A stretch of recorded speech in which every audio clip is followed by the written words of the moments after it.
Salam, yeni videomuza hoş geldiniz. Bu videomuzda Roman Juan'ın tanrılar tarafından gönderildiğini iddia ettiği o suala baxırıq. Sual əslində məntiqi bir arzulıqla çıxan bir nəticədir. Yəni olsa bərabərlə B yaza bilərik. Gəlsin cavaba baxdığımızda bu bir divergent bir funksiya olduğundan cavabımız sonsuz olmalı idi. İndi videonu tam izlədikdən öncə kanala abunə olub və bəyəni atsanız minnətdar olaram. İndi sualın izahına keçin. Sualın izahını birinci zeta funksiyası var, Riemann zeta funksiyası. Bilirdik ki, Riemann zeta funksiyasına görə o hərfi yaza bilmədiyim üçün tam bu şəkildə yazacağım. Məsələn, S bərabər sigma n1-dən sonsuza 1 bölü n üstündə S. S'in birdən böyük bütün qiymətlərində bu bir qiymət alır. S əgər 1 olarsa daxil, 1 olarsa sonsuz verir, 2 olarsa pi kvadrat bölünsün 6, 3 qiymətləri falan dəqiq qiymətlər bilinir, amma 4 olanda pi üstü 4 bölünsün 90 və s. kimi belə qiymətlər alır. Amma artıq mənfiyə keçdi, mənfi 1, mənfi 1 qoyduğumuzda, məsələn, bura mənfi 1 qoyanda artıq bu Roman Juan'ın Hintli riyaziyyatçının verdiyi bu ifadə çıxır, amma biz bunu klassik yolla tapacağıq. Əgər bunu tapmasaq, o da ki var, yəni. Burada məsələn, mənfi 1 qoyduğumuzda artıq Bernoulli qanuna keçdiyimiz üçün Bn plus 1 mənfi şəmaslar olanı n plus 1. 2 o B2 olduğu zaman 1 bölü 6 aşağıda da 2 mənfi 1 bölü 12 alır. Yəni cavab bu Bernoulli rəqəmi dərsində parametresidir. Yəni buradan bu şəkildə tapa bilərik. Mən bundan əvvəlki videomda belə bir şey yazmışdım. Bundan bir neçə dəfə əvvəl bir video atmışdım. N sıfırdan sonsuza mənfi 1 üstündə. N 1 bölü 1 minus mənfi 1, o da 1 bölü 2. Yəni 1 bu deməkdir ki, 1 çıxaq 1 plus 1 çıxaq 1 plus nöqtə arzuların cavabı 1 bölü 2 olmalıdır. Belə bir nəticə versin. Yəni 0 1 olacaq əslində baxdığımızda. Çünki 1 çıxaq 1 0, 1 çıxaq 1 0, 0 0 və yaxud da ki, biri əyicik olar, Türkiyədə 0, yerdə də yəni 1 qalar və s. kimi belə düşüncələr var idi. Amma bu 1 bölü 2 olaraq götürülür riyaziyyatda yaxlaşıq olaraq. İndi ikinci bir hesablama var burada, aparacağımız bir hesablama var. Onu da burada bir qeyd etmişdim. Buna bir T demiştim. Aha, T1 demiştim buna bir T1. Bu T1'de zaten hamısını həlli şəkildə burada həllini yazmışam. Buradakı ikinci hesablamamız hardan çıxırdı? Bir dəqiqə, ikinci. T2'ni qeyd etmişəm buraya. T2'ni necə qeyd etmişəm? Aha, T2'ni necə qeyd etmişəm? T2 bərabər 1 minus 2 plus 3 minus 4 plus 5 minus nöqtə. Bu şəkildə qeyd edib, sonra da aşağıdan yenə bir T1 yazmışam. T1 bərabər 1 minus 1 plus 1 minus 1 plus 1 minus nöqtə. 2 ifadəni toplasam T2 minus plus T1 bərabər T1 ifadəsindən cavabını artıq bildik. Görürük ki, cavab baxdığınızda 1 bölü 2 çıxmalıdır. İkincidən bu toplamlara baxaq. 2 minus bu mənfi 3, buradan 4, buradan 5, buradan 6, minus nöqtə. İndi bu ifadəyə baxaq. Bu 2 minus 3, 4, 5, 6. Bu ifadəyə oxşayan bir şey, tərslik var. Onu da ifadə edeyim. Bunun normal yolu əslində biraz daha fərqlidir. Amma mən biraz daha öz üsuluna yazmağı tərcih elədim.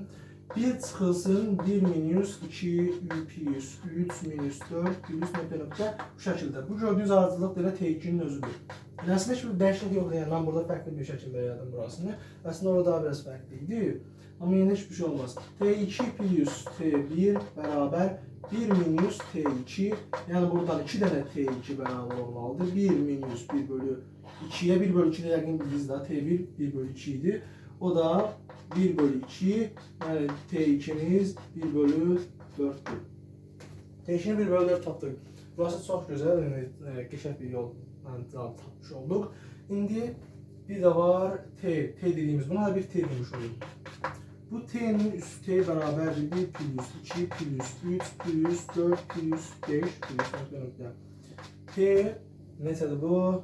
2 beraber 1 minus 2 plus 3 minus 4 plus nöqtə toplayan buradan T plus T2 beraber 2 sıfırdır bura 6 sonra burası 0 yine 10 plus nöqtə yani 2 vurulsun 1 plus 3 plus 5 plus 7 plus nöqtə. Burasını niye yaxşı fikir vermiş olar. Ama bu ifadeye, gördüğünüz bu ifadeye 1 dedim, 2 dedim, burada 3 deyirəm, T3 deyirəm. Səbəbi niyə? İndi P2'yi bir daha baxsaq, T2 nədir buradan? 1 plus 3 təkləri bir tərəfə yazalım. 3 plus 5 təklər zaten müsbətdir qabağı. Amma minus plus nöqtə. Sonra minus 2 vurulsun. 2, 4, 6 mənfi olduğu üçün 1 plus 2 sonra 4-dən də 2 plus 3, 2, 4, 6 2 çıxaran kimi 1, 2, 3 plus 4 5 deyirəm. Elə deyilmi? Yəni burada qəribə bir hal yoxdur. Bu ifadəyə mən nə demişdim? 2 dənə T3 demişdim. T3'ün cavabını burada yəni gördüyünüz kimi tabi. Amma mən burada T3 tapsam, bu T3'ü tapıb yerinə qoysam, çox rahat bir şəkildə cavabı həll edə bilərəm. Baxaq görək necə çıxmış olur. Çünki burada T3'dür, bu ikiyə bölsəm, T3'ün yerinə qoysam cavab alınır. Yəni T2 bərabər, buradan T3'dür böyle, T3 deyim buna, T3 minus 2 dənə T. Niyə bu ifadə bizə T'ni verir? Yəni bu ifadə T'dir. T bu ifadə. Eyni şəkildə T3 dediyimiz şey nədir? T plus T2, T plus T2 bölünsün 2. Çünki ifadəni 2'yə bölünmüşük, tam olaraq 1, 2, 1, 3, 5, 7'ni tapım. Aha, indi hər tərəfini buradan tapmış oldum. Analizdən düstur tapmış olduq. Bu ifadəyə, iki ifadəyə birdən baxaq. Aha, bu ifadə ilə bu T2 ifadəsinə. Hardasa bir səhvlik varmı kimi gəlir mənə? Səhvlik varmı? T3'dən də bir yerdə bir xəta oldu deyəsən, yoxsa ifadənin tam analiz. Səhvin, bildim səhv hardasa. Burada bu yerdə bir səhv qoydum. Buradan yazmalıydım elə. Minus 2 deyəndə T buradan. İndi düstur daha düz oldu. Bunu qoymaşam deyə səhv bildim. Hər tərəfi 2'yə vuralım. Bu tərəfdən gətirim yazım.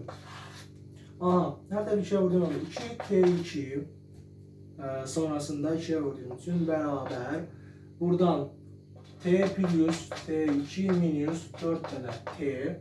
Bu T2'lərin bir tərəfi yox. T2 tapdım. Bərabər mənfi 3 dənə T və T bərabər mənfi T2 bölü 3. Cavab çıxdı.